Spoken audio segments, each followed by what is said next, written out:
Peter, one of the books that influenced me when I was living in Kenya was The Tree Where Man Was Born, and it began to bring up these ideas of how intrinsic humanity and nature were. And would you talk about some of the lessons that you learned with your time, or during your time in East Africa? My lessons in regard to? Well, you're a young writer, you're over there, you're experiencing African wildlife for the first time, I assume, which is extremely powerful.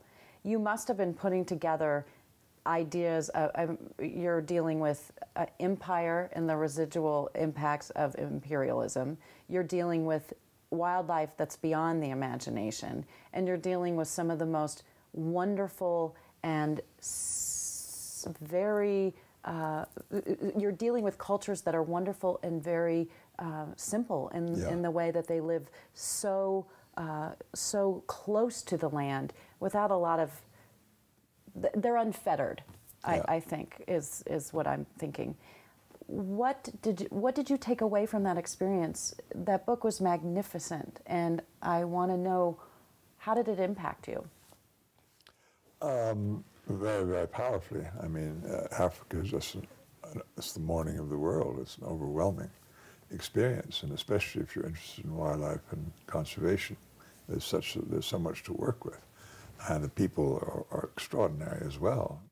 The risk of, the famous case is really the Maasai and the Samburu and people like that, because they were these tall, very beautiful people with spears and pastoral people and constantly moving, and you see the red against the land, and because of that, the Bantu peoples, who are much more numerous and everything, were rather put down and considered, lesser in some way. And they're not. I mean, Africans are Africans, and it's true, the Maasai and that whole herder culture is magnificent. The people I like the best, who I think would teach me more than anything, are the Twa, the pygmies in the Congo, but also the Hadza. Mm-hmm. I got into those Hadza people, who are small click-speaking people, and they're in Tanzania in the Yaida Valley, and they're wonderful. I mean, they are Stone Age people, but their life is just so glorious, and they're so happy. The amazing thing is how the pygmies and the Hadza and all of them, and there's another tribe over in Kenya too, near Savo. They are despised by other Africans. They are. The other Africans are afraid of them. They think they have medicine powers and black powers. And generally speaking, they're asked to do dirty work. They're kind of untouchables and stuff like that. But they're scared of them, and they don't mess with them. And also, there's an enormous difference. Those little people have such fun. They are so. They're rolling around. They're getting, in Africa, they don't have to work very hard to get their food.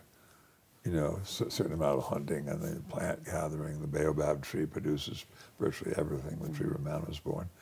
And honey is a big, big item in their culture. And they smoke quite a lot of dope. They all have hemp, kind of thing. And mainly it's about 3 hours a day, as far as I can figure. You does the thing, and you just lay around and smoke your pipe and laugh. They're always telling outrageous jokes, and they sing. I was in the Congo with pygmy people there, and I just couldn't get over them. They were, and all the other Africans, whether herders or farmers, they all are frowning all the time and frowning at these people, and they're not good to them. They're not nice to them.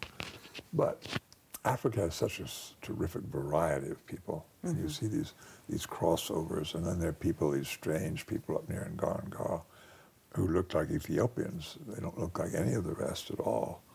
I should think of their name. Did you go to Ngorongoro? Oh yeah, of course I did. Well, when you go up that road, there's a village called Kiratu. It's kind of the biggest village when you go up from Manyara up onto the crater rim. There's a big village up there named Kiratu. Last year, actually last summer before the elections, I saw a sign saying, "Obama, Obama." Oh, I'm not on surprised. a little tiny Tibet, a little African stand.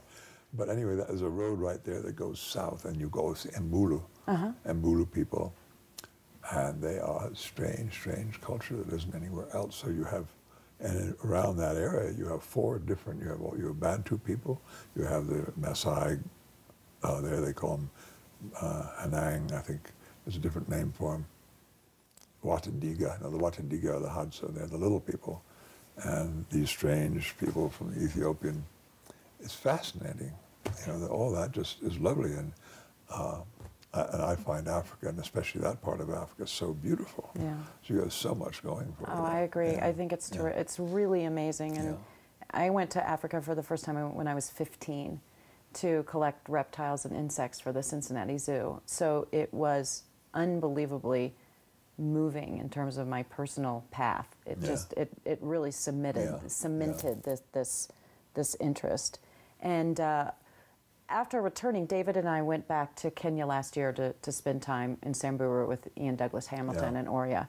And one of the things that we had the opportunity to do, we ran into David Western, who worked for many years for the Kenyan Wildlife Service. And Did you ever read my book called African Silences? No. When I fly across darkest Africa with Jonah Western and back. And you made it? We made it, but barely. I'll tell you, we had 3 or 4 really hairy experiences. Yeah, so I know Jonah very well. Well, he's a very interesting man, and he said something to me that I'm not sure would have ever occurred to me when I went at 15, and I think that if somebody had said it to me, it would have really bothered me. But he said, we live in a big ranch with game. And so he thinks of Kenya, because of the pastoralists, as living in a giant ranch, this herding culture, but they've been able to create understanding to accommodate game within this pastoral culture. Yeah. That's a challenge. Yeah. And Kenya, of course, from time to time, there's poaching, there's any number of awful things that happen, lots of tribal warfare, certainly some of this political stuff that went on last year with Odinga and this election issue, but that idea of living on a ranch, or living in a ranch with wildlife, it was really interesting to me to think of that. That's kind of an interesting concept. Jonah was kind of a pioneer in working with the Maasai. He's really, I think, sort of led the way in working with them and bringing them around, because they were more standoffish for a long, long while. And he has many Maasai friends and was close to that culture at Amboseli and places like that. So, yeah. But Schaller, too, he's come around. I can remember when I was first a conservationist and everything, the first time I went to Africa, there were many colonials still out there. And their attitude was really quite different. It was shocking, actually, when I lived there. They left a very poor legacy in some ways. In other ways, it was okay. But